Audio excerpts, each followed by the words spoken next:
Bonsoir à tous, bienvenue à l'actualité environnementale de ce mercredi 13 septembre. Au sommaire, la Libye est frappée ces derniers jours par des pluies torrentielles. Ces pluies diluviennes ont fait plus de 2000 morts et causé plusieurs dégâts matériels. Les détails dans ce journal. Le continent africain souffre de pénurie d'eau, une situation qui est principalement due aux effets du changement climatique. Et puis en Autriche, le Klimatiké est une initiative du ministère de l'Environnement dans le but d'encourager les transports en commun et d'être plus écologique. Plus d'explications dans un instant. C'était les titres, place au développement.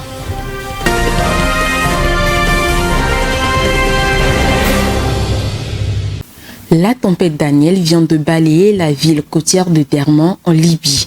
Après avoir dévasté le sud de l'Europe, notamment la Grèce, la Bulgarie et la Turquie, cette tempête a englouti des quartiers entiers, faisant des milliers de morts et de blessés. Plus de détails dans ce récit signé Vivace Amana. Le nord de l'Afrique n'en finit pas avec les phénomènes météorologiques extrêmes. Après un grand séisme meurtrier qui a frappé le Maroc dont les victimes continuent d'être comptées par milliers, la Libye également pleure ses habitants avec le passage de la tempête Daniel. Le bilan humain et environnemental est très lourd. 2000 personnes auraient perdu la vie dans les inondations qui ont suivi le passage de cette tempête. Des quartiers résidentiels et autres infrastructures se retrouvent désormais sous les eaux. Rien que dans la ville de Derna, il y a plus de 2000 morts et nous prions pour leurs âmes. Il y a également entre 5 et 6 000 disparus. Et ce nombre peut augmenter de manière très significative. Beaucoup d'autres personnes sont portées disparues. Environ 5 à 6 000 personnes sont recherchées dans les eaux qui atteignent des niveaux records et inquiétants. Cette situation a été accentuée par le débordement des eaux de deux grands barrages situés dans la région. Les barrages se sont effondrés dans le quartier sud, le premier et le deuxième barrage sur Wadi Darna, ce qui a provoqué un écoulement de l'eau à l'intérieur de la ville. 3 ponts se sont complètement effondrés et l'eau s'est répandue à l'intérieur des quartiers. Des quartiers entiers ont été déplacés vers la mer, emportant les habitants. 3 jours de deuil national ont été décrétés par les autorités et la mobilisation pour sauver les personnes disparues continue. Un séisme de magnitude 7 sur l'échelle de Richter s'est abattu sur le Maroc dans la nuit du vendredi au samedi. Cette catastrophe naturelle, unique en son genre, a causé la mort de plus de 2000 personnes et causé plusieurs dégâts matériels. Les secouristes poursuivent les recherches dans l'espoir de trouver des survivants ou d'éventuels corps parmi les décombres des maisons effondrées. Suivant. Selon le dernier bilan du ministère de l'Intérieur marocain, plus de 2000 personnes ont péri dans le puissant séisme qui a frappé le centre du Maroc dans la nuit de vendredi à samedi. Plus de la moitié des décès ont été recensés dans la province d'Al-Faouz, épicentre du séisme. Dans cette région du Haut-Atlas, c'est un véritable hécatombe. Endeuillés et privés de toit, les survivants manquent de vivres et de soins médicaux. Tous ceux qui vivent dans le village ont été frappés par le tremblement de terre qui s'est produit hier vers 11h, 11h30. Nous avons tous perdu nos maisons. Comme vous le constatez, toutes les personnes présentes ici aujourd'hui ont perdu quelqu'un. Quelqu'un est mort dans chaque famille. Nous sommes dans une situation de crise. Nous demandons au roi Mohamed VI d'intervenir et de nous envoyer de l'aide car nous vivons une situation traumatisante. Les gens n'ont pas d'électricité, ils n'ont rien à manger ni à boire, même pas du pain, rien. Dans l'après-midi du samedi, les secours n'avaient pas pu extraire les corps de sa femme et de son fils ensevelis sous les décombres de sa maison rasée par le séisme. Les corps sans vie de ses 3 filles ont été en revanche pu être retirés. Malgré la douleur, les villageois réunissent leurs forces pour creuser des tombes sur une colline et enterrer leurs morts. Les secouristes poursuivent les recherches à l'aide d'engins de chantier dans l'espoir de retrouver des survivants ou d'éventuels corps parmi les décombres de maisons effondrées. Un deuil national de 3 jours a été décrété. Le cabinet royal marocain a annoncé que les forces armées ont déployé des équipes de secours afin d'acheminer de l'eau potable, des denrées alimentaires, des tentes et des couvertures dans les régions affectées par le séisme. Il s'agit du tremblement de terre le plus meurtrier du Maroc. Les sismologues estiment qu'après un séisme de magnitude 6,8, des répliques atteignant les magnitudes de 5 ou 7 sont susceptibles de frapper le Maroc. Sur des constructions déjà fragilisées, cela pourrait faire de nouvelles destructions et accroître le bilan humain. Le continent africain souffre de manque d'eau potable depuis plusieurs années. L'accès à l'eau potable est de plus en plus menacé par la déforestation, le changement climatique et la croissance démographique. Selon le Conseil mondial de l'eau, environ 300 millions d'Africains n'ont pas accès à l'eau potable. Plus de détails dans ce commentaire. Plusieurs pays africains souffrent cruellement du manque d'eau potable. Selon le Conseil mondial de l'eau, environ 300 millions d'Africains n'ont pas accès à l'eau potable. Pourtant, l'OMS précise qu'il faut 50 litres d'eau par jour par personne. Dans certains pays, moins de 50% de la population ont accès à l'eau potable, avec souvent un service discontinu. Ainsi, dans plusieurs villes d'Afrique, l'utilisation quotidienne reste inférieure à 20 litres d'eau, malgré les progrès enregistrés dans quelques-uns de ces pays. La disponibilité de l'eau potable est de plus en plus menacée par l'utilisation des terres, la déforestation, les changements climatiques et la consommation accrue d'eau douce en raison de la croissance démographique et du développement industriel. En outre, la qualité de cette eau est menacée par l'augmentation de la pollution due en particulier à l'urbanisation et à l'agriculture intensive. Selon un rapport des Nations Unies sur l'eau, on estime que 3 emplois sur 4 sont globalement tributaires de l'eau, ce qui démontre que les pénuries enregistrées et le manque d'accès à l'eau potable continueront au cours des prochaines décennies. Malgré les progrès accomplis, le manque d'équipement a des conséquences économiques et sociales graves qui devraient pousser chacun des pays de la sous-région à enfin définir une politique de l'eau. Dans les villes du Caire en Égypte et de Casablanca au Maroc, la technologie a littéralement révolutionné le quotidien des citadins. À l'image de Toronto au Canada ou de Singapour, la cité la plus connectée au monde, la digitalisation des services de base est une réalité dans ces capitales africaines. L'écho de cette transformation numérique réussie commence à retentir dans d'autres villes sur le continent où le réchauffement climatique et la croissance démographique ont encore des obstacles pour le développement durable. Alessandra Dekambi. Ville intelligente, territoire connecté, cybercité, communauté électronique, autant de termes utilisés pour désigner une zone urbaine qui a accéléré son développement économique et durable à l'aide des technologies. Quelques agglomérations africaines commencent par apparaître dans cette liste très fermée. Il s'agit du Caire en Égypte et Casablanca au Maroc. Ces capitales ont expérimenté au cours des dernières années des solutions numériques qui ont débouché sur la digitalisation des services de base au profit de leur population. Casablanca est la première métropole d'Afrique depuis 2015 à avoir rejoint le réseau des 25 villes intelligentes sélectionnées par l'Institut des ingénieurs en électricité et électronique. La ville rouge administrée par Nabila Rimli est l'une des pionnières sur le continent à expérimenter la télégestion de la circulation routière. Cette transformation numérique se matérialise également à travers la gestion électronique des déchets. Le Caire, pour sa part, est déjà plus avancé en termes de Smart City. La plus grande ville égyptienne abrite des entreprises et des laboratoires qui font concurrence avec des géants technologiques de la planète. Des appareils qui permettent d'optimiser sa consommation d'énergie et de réduire ses factures d'électricité. La Smart City du Caire, c'est aussi des smart homes, des applications mobiles qui permettent de contrôler à distance un bâtiment. Il est à noter que 40% de la population africaine est connectée à Internet, contre une moyenne mondiale de 103% d'après l'Union internationale des télécommunications sur la connectivité numérique en 2022. Des discussions sont en cours pour permettre à d'autres pays d'Afrique d'expérimenter ces méthodes. Pour résoudre ces problèmes de pénurie d'eau sur le continent, le 22e Congrès international d'exposition de l'Association africaine de l'eau et de l'assainissement se tiendra en février 2024 en Guinée-Conakry. Il sera question au cours de ce congrès d'échanger sur l'état de la mise en œuvre du 6e objectif de développement durable ODD6 sur le continent africain.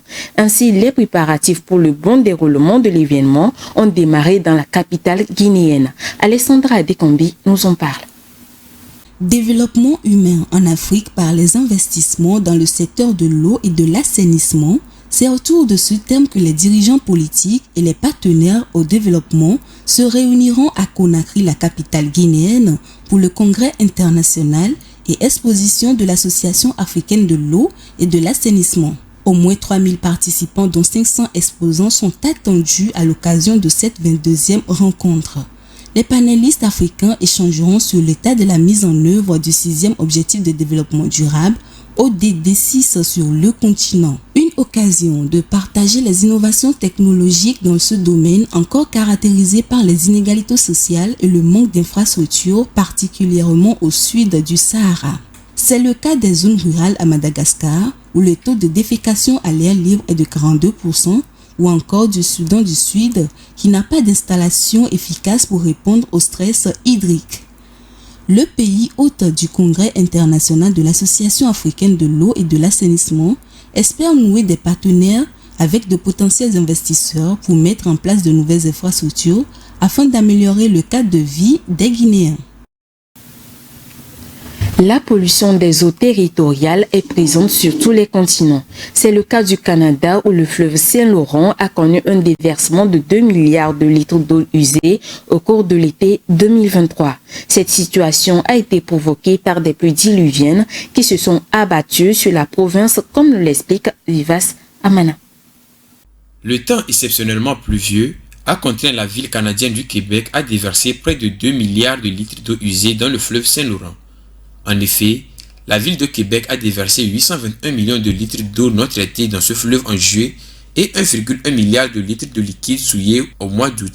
Cette quantité est plus que l'eau souillée rejetée par le service de traitement des eaux lors des années 2018 et 2020. Et pour cause, les pluies diluviennes qui se sont abattues sur le Québec au cours de l'été 2023 ont donné du fil à retordre aux équipes de gestion des eaux de la ville. La station météorologique de l'Université Laval a enregistré des précipitations record de 95 mm entre le 10 et le 11 juillet dernier. D'après Frédéric Cloutier, ingénieur de procédés au service de traitement des eaux de la ville, c'est probablement une des années les plus intenses où il y a eu des événements météorologiques rares d'une occurrence au Québec. L'ingénieur Marie-Ève Jean trouve que la ville n'avait pas le choix étant donné la situation, mais diverses solutions sont envisagées pour réduire les rejets. Ainsi, des bassins de rétention et des conduites qui séparent l'eau de pluie et l'eau souillée sont aménagés au fil des années. L'ingénieur Marie-Ève Jean précise que la ville tient compte du changement climatique dans ses études et dans sa planification.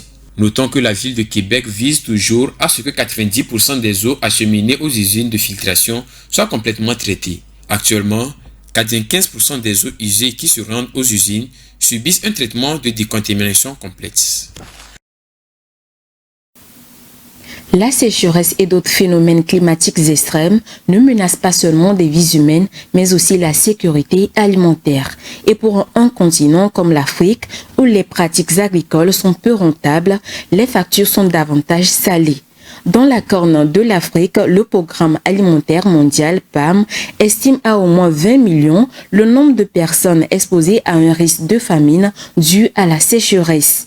Comme alternative, les scientifiques proposent une agriculture à la fois rentable, durable et résiliente au climat. Plus d'explications avec Alessandra Adekombi.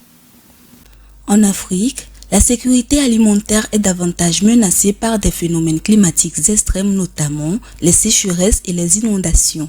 Si, en absence de ces phénomènes, les rendements agricoles sont déjà insuffisants pour une population sans cesse croissante, selon les Nations Unies, ces rendements sont encore plus faibles dans un contexte marqué par le changement climatique. Selon le Programme alimentaire mondial PAM, au moins 20 millions de personnes dans la Corne d'Afrique sont exposées depuis l'année dernière à un risque de famine en raison de la sécheresse qui s'aggrave au Kenya, en Somalie et en Éthiopie. Aborder la problématique de la sécurité alimentaire passe avant tout par l'analyse de la production agricole. Elle reste l'une des variables déterminantes puisqu'elle affecte jusqu'à la ration alimentaire moyenne par habitant. D'après l'Organisation des Nations Unies pour l'alimentation et l'agriculture FAO, entre 1960 et 2000, la production alimentaire par habitant a augmenté partout dans le monde, sauf en Afrique subsaharienne. Bien que le continent détienne 12% des terres arables de la planète, sa part dans le commerce mondial des produits agricoles a décliné de 10% en 1960 à 2% aujourd'hui. Sa balance commerciale agricole, équilibrée jusqu'en 1980, s'est dégradée en raison d'importations alimentaires. Pour la FAO, les rendements des cultures alimentaires en Afrique subsaharienne sont faibles, particulièrement à cause d'un manque d'apport d'intrants organiques et minéraux. Seulement de l'ordre de 10 kg d'engrais par hectare et par an, soit 20 fois moins que dans les pays industrialisés et 10 fois moins que la moyenne mondiale. Il en est de même du reboisement pour recycler les éléments minéraux et fixer l'azote de l'air, la création des retenues collinaires et l'irrigation des plantations et la réduction des pertes de stockage. En Autriche, le ministère de l'Environnement propose d'offrir aux volontaires un transport d'un an gratuit en échange d'un tatouage. C'est un abonnement mis en place depuis 2 ans pour amener les Autrichiens à être plus écologiques à travers les transports en commun. Rafi Toumbirikou nous fait le point. Pour attirer plus de monde, notamment les jeunes, vers l'écologie, le ministère autrichien de l'Environnement incite les populations à prendre davantage un transport commun. Pour ce faire, il propose aux volontaires 1 an de transport gratuit en échange d'un tatouage, mais pas n'importe lequel. Ainsi, pour profiter de cette offre singulière, il faut obligatoirement se faire tatouer à l'encre sous la peau le mot magique « climat-ticket ». Le climat-ticket pour un billet climatique désigne un abonnement annuel qui est mis en place depuis 2 ans.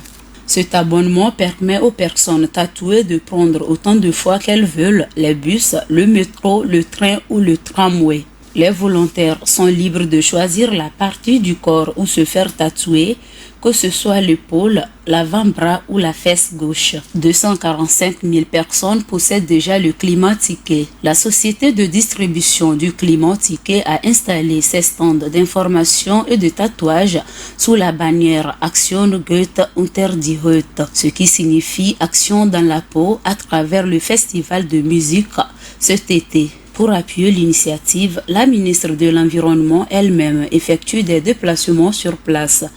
Mais cette initiative sera très critiquée par la cible elle-même à travers des commentaires sur les réseaux sociaux et ensuite jugée par une députée du Parti libéral Neos, Henri Brandstotter, qui assume s'y connaître assez bien en tatouage douteux. En revanche, les représentants de la société gérante du climat-ticket ont assuré que les réactions des festivaliers avaient été extrêmement positives et que la campagne fut bien accueillie. Environ 2500 personnes ont manifesté le week-end dernier sur une autoroute de l'arrêt en Hollande. Ils entendent protester contre les subventions en faveur des énergies fossiles. Le récit est signé Léonce Sagbo. Le week-end dernier, la ville de La Haye, qui abrite le siège du gouvernement néerlandais, a été le théâtre d'une manifestation qui a mobilisé plus de 25 000 personnes. Ces manifestants, qui avaient bloqué l'autoroute A12 en plein centre de La Haye, exigeaient la fin immédiate des subventions des énergies fossiles. Ces énergies, à savoir le charbon, le gaz et le pétrole, sont en effet considérées comme écologiquement polluantes de par leur extraction et leur consommation. Comme approche de solution pour l'arrêt des manifestations, le syndicat de la police propose au gouvernement d'engager un dialogue immédiat avec le mouvement de contestation Extinction Rebellion, qui menace de renouveler leur action jusqu'à obtenir gain de cause. Notons par ailleurs que le sommet du G20, qui s'est tenu le même jour à New Delhi, à propos de ces énergies, s'est soldé par la réduction de leur utilisation dans la production de l'électricité au profit des énergies renouvelables. Les espèces vivantes dans les sites naturels du patrimoine mondial de l'humanité sont menacées. Pour cause, un tiers de ces sites ne sont pas correctement protégés. L'UNESCO alerte sur la préservation de ces sites afin de sauvegarder le patrimoine naturel. Rafietou Mbéreko. Le patrimoine mondial de l'humanité est menacé par le réchauffement climatique, du braconnage, de la pression de l'agriculture et des constructions. L'UNESCO s'inquiète véritablement à propos de l'état de la biodiversité dans les sites classés dans ce patrimoine. D'après une étude publiée le mois dernier, ces sites sont un sanctuaire pour les espèces menacées. Un tiers parmi ces espèces sont dans une situation critique, mais les États qui doivent les protéger ne sont pas à la hauteur. L'UNESCO compte 250 sites naturels classés au patrimoine mondial, parmi lesquels on retrouve les 10 derniers vaquitas des petits baleines dans le golfe de Californie ou 80% des derniers gorilles des montagnes. Sur ces sites, 20 000 espèces menacées ne sont plus véritablement protégées. Selon Guy Debonnet, chef des sites naturels au patrimoine de l'UNESCO, ce sont les sites les plus importants au monde qui sont reconnus par une convention internationale. Les rescapés de certaines grandes espèces se comptent aujourd'hui par dizaines. Par exemple, il ne reste que 5000 tigres et 1800 pandas géants. Lazare Elundo Asomo, directeur du patrimoine mondial, souligne que les sites du patrimoine sont les derniers remparts pour la survie de ces espèces. Il lance alors un appel au gouvernement à prendre conscience et à mener des efforts pour sauver le patrimoine mondial. C'est la fin de ce journal préparé et réalisé par l'ensemble de la rédaction. Merci de l'avoir suivi. Restez sur Green TV International pour la suite de nos programmes. Très belle soirée à tous.